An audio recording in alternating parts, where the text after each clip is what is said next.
गुरु प्यारी साध संगत जी, प्रेम से कहना धन निरंकार जी। आशा करती हूँ सदगुरु माता जी की कृपा आप सभी पर हो रही होगी और आप सभी बहुत अच्छी होंगी। आज मैं आप सभी के लिए एक नई साखी लेकर आई हूँ। साखी का शीर्षक है मनाही। तो चलिए ज़्यादा समय ना गवाते हुए आज की ये साखी सुनते हैं। साध संगत जी, रूहानी रेलगाड़ी में खिड़की के पास बैठी पीछे भागते हुए नज़ारों को देख रही थी। अब रूहानी को भूख लगने लगी थी तो उसने घर से लाया हुआ खाना खोला। जैसे ही पराठे और घर के बने अचार की खुशबू फैली, ट्रेन की सीट पर भी उसे घर जैसा लगने लगा। साथ संगत जी, रूहानी को सफ़र में हमेशा ज़्यादा भूख लगती थी, इसलिए वो ढेर सारा खाने पीने का सामान लेकर चलती थी। उसने तो नितिन के लिए भी एक प्लेट में खाना परोसा, लेकिन नितिन अपने फ़ोन में लगा हुआ था। लेकिन खाने का स्वाद लेते ही वो मुस्कुरा उठा। थोड़ी देर के बाद जब एक चाय वाला आया तो रूहानी ने 2 कप चाय ली और दोनों साथ बैठकर चाय पीने लगे। रूहानी बहुत खुश थी। करीब 1 साल के बाद वो अपने पति नितिन के साथ गांव जा रही थी। नितिन का जो तबादला था वो दिल्ली शहर में हुआ था। तभी से ही गांव की मिट्टी, वहाँ की रौनक, यहाँ तक कि मायके की गलियाँ, सब कुछ उसे याद आ रही थी। गांव में ही ससुराल था और मायका वहाँ से बस थोड़ी सी दूरी पर। इस बार 15 दिनों की छुट्टी लेकर नितिन गांव आया था और संयोग से उसके भाई की शादी भी तय हुई थी। चाचा का परिवार भी घर के बगल वाले मकान में ही रहता था, तो शादी का उत्साह और ज़्यादा था। रूहानी खुश थी कि शादी में उसे मज़ा भी आएगा और मायके में भी वो घूम आएगी। ससुराल आते ही वो शादी की तैयारियों में लग गई। एक रात खाने के दौरान उसने हल्के मन से अपनी सास को बोल दिया कि माँ जी, मैं सोच रही हूँ मैं किसी दिन मायके हुआ हूँ। सास कुछ कहती इससे पहले ही ससुर जी बोल पड़े कि नहीं बहू, तुम तो मायके नहीं जा सकती, घर में शादी है और तुम्हारे जाने से तुम्हारी चाची को कैसा लगेगा। वो पराए नहीं हैं, वो हमारे ही घर के लोग हैं, बस घर ही तो अलग है। अगर तुम चली जाओगी तो उन्हें लगेगा कि हमसे कोई दूरी है, इसीलिए इस बार मायके जाना तुम्हारा ठीक नहीं होगा। रूहानी उदास हो गई। उसकी मन की जो खुशी थी वो ख़त्म हो गई। सोच रही थी कि 1 साल हो गया मायके गए गए हुए, अपने माँ बाप को देखे हुए, और अब ये मौका भी हाथ से निकल गया। उसकी आंखों में तो आंसू आ गए। नितिन को वो देख रही थी कि कैसे वो पूरे परिवार के साथ समय बिता रहा है, हंस रहा है, चहचहा रहा है। उसका मन भी चाह रहा था कि वो भी अपने मायके वाले परिवार के साथ कुछ पल बिताए, और आज ससुर जी ने मायके जाने से मना कर दिया। अगले दिन से शादी की रस्में शुरू हो गई। घर में हर तरफ रौनक थी, हंसी ठिठोलियाँ चल रही थीं। रूहानी सबके बीच में होते हुए भी अकेले महसूस कर रही थी। वो एक कोने में जाकर चुपचाप खड़ी हो गई और वो रो पड़ी। तब नितिन उसके पास आया और बोला, क्या हुआ, तुम रो क्यों रही हो। रूहानी धीरे से बोली, मुझे माँ की बहुत याद आ रही है, मैंने सोचा था इस बार थोड़ी देर माँ के साथ बैठ लूँगी, लेकिन अभी भी वो चुपचाप रो रही थी। तभी उसकी सास ने गुस्से में नितिन को पूछा, ये रो क्यों रही है। नितिन ने कहा, पिताजी ने इसे इसके मायके जाने से मना कर दिया है ना, इसी बात से ये दुखी है। अब सास सामने खड़ी थी तो रूहानी मन ही मन सोच रही थी कि उसकी सास भी तो ससुर जी की पत्नी ही है और वो पत्नी अपने पति का साथ ही देगी। इसीलिए वो आंसू पोंछ कर अपने कामों में लग गई।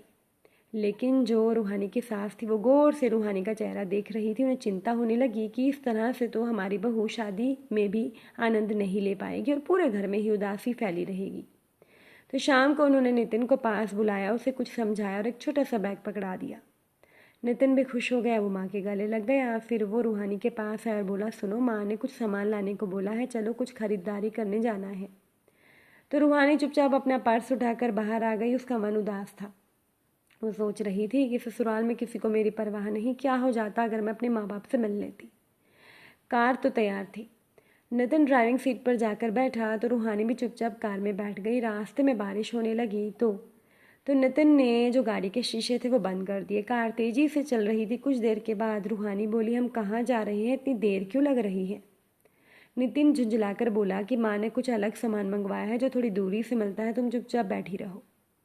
रूहानी की आंखों में आंसू थे। वो कार की सीट पर आंखें बंद करके चुप हो गई। उसे सब कुछ बेकार लग रहा था।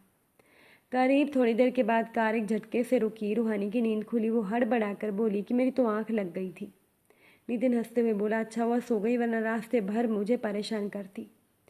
रूहानी को उसका मन कचोट रहा था। वो सोचने लगी, लगता है अपने घर आकर नितिन थोड़ा बदल गया है। पर जब उसने कार से उतरकर सामने देखा तो सामने का नज़ारा देखकर रूहानी की आंखें फैल गई। वो तो अपने मायके वाले घर के सामने खड़ी थी। पीछे पलटकर उसने नितिन की ओर देखा तो नितिन मुस्कुरा रहा था। रूहानी की आंखों में आंसू आ गए। वो बोली, तुम मुझे मायके ले आए, वो भी बिना बताए। नितिन उसके पास आया, उसके कंधे पर हाथ रखकर धीरे से बोला, जिसे पता चलना चाहिए उसे पता है, माँ ने ही सारी योजना बनाई थी। उन्होंने सबको बता दिया, हम खरीदारी करने जा रहे हैं। उन्होंने बोला है पहले बहू को मायके मिलवा लाओ, वरना तो वो सारी रस्मों में थक जाएगी और दिल से खुश नहीं रह पाएगी। शादी की खुशियों का क्या मतलब जब घर की बहू ही उदास हो जाए। रूहानी लगातार रो रही थी। वो बोली, मैं तो सोच रही थी कि किसी को मेरी परवाह नहीं है, माँ जी तो सच में बहुत अच्छी हैं। वो दौड़ते हुए अपने मायके वाले घर के अंदर गई। माँ, पिताजी, भाई भाभी सब उसको देखकर हैरान हो गए। फिर प्यार से सभी उसका स्वागत करने लगे और रूहानी की भाभी ने तो मिठाइयों की थाल भी सजा दिया। नितिन माँ के दिए हुए फल और मिठाई के डिब्बे साथ लाया था। करीब 1 घंटे के बाद रूहानी बोली, अब हमें चलना चाहिए, घर पर बहुत काम होंगे। तो नितिन ने रूहानी के पिता से कहा, एक बार शादी हो जाए फिर हम कुछ दिनों के लिए यहाँ ज़रूर आएंगे, छुट्टियाँ मैंने और ले ली हैं। रूहानी हैरानगी से नितिन को देखने लगी तो नितिन मुस्कुराकर बोला कि तुम्हें क्या लगा था अपने पिता की बातों में आकर मैं तुम्हारी खुशियाँ भूल जाऊँगा? मैंने शादी के बाद अपने माँ बाप को नहीं भुलाया, तो तुम्हें अपने माँ बाप से मैं दूर कैसे रख सकता हूँ?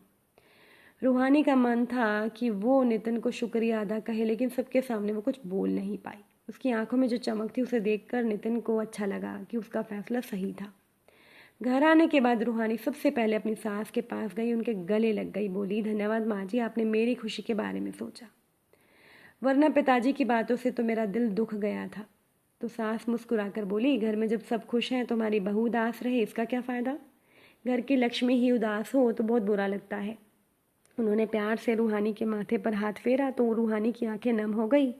फिर बहुत ही हंसी खुशी से उसके चचेरे देवर की शादी पूरी हुई। तो नितिन अपने वादे के अनुसार उसे 2-3 दिनों के लिए मायके ले गया। फिर दोनों वहीं से ही दिल्ली शहर को रवाना हुए। वापसी में रूहानी का मन फूलों जैसे हल्का था। उसे बहुत सुकून था कि उसकी ज़िंदगी में एक समझदार सास है और एक अच्छा पति है। उसके ससुर जी थोड़े सख्त ही सही, लेकिन जब सास और पति साथ है तो वही परिवार की असली ताकत है। साथ संगत जी, घर की बहू अगर मायके को याद करके रो रही है तो उसको तानों से नहीं बल्कि उसको अपनत्व से संभालना चाहिए। और यकीन मानिए, परिवार की सच्ची खुशी तो तभी पूरी होती है जब परिवार के हर एक सदस्य की भावनाओं को समझा जाए। रिश्ते नियमों से नहीं चलते, रिश्ते तो समझदारी और संवेदनाओं से चलते हैं। साथ संगत जी, बहुत से घरों में ऐसा होता है, ऐसा देखा जाता है कि जो घर की बहू है उसकी खुशियों के बारे में तो कोई भी नहीं सोचता। सब लोग बहू से उम्मीद करते हैं कि वो अपने फ़र्ज निभाए, लेकिन हर बार घर की बहू से ही खुशियों का त्याग करवाना ये ठीक नहीं होता। परिवार के लोग अगर समझदार हों तो उन्हें यह भी समझ में आता है कि बहू की खुशियाँ भी महत्वपूर्ण होती हैं। साथ संगत जी, उम्मीद करती हूँ कि आज की ये साखी आपको ज़रूर अच्छी लगी होगी। अच्छी लगी हो तो वीडियो को लाइक शेयर कर दीजिएगा। आप सभी से फिर मुलाकात होगी नई साखी नए विचारों के साथ। तब तक के लिए आप सभी खुश रहिए, सेवा सिमरन सत्संग कीजिए, सद्गुरु माता जी के चरणों से जुड़े रहिए। प्रेम से बोलिए धन निरंकार जी।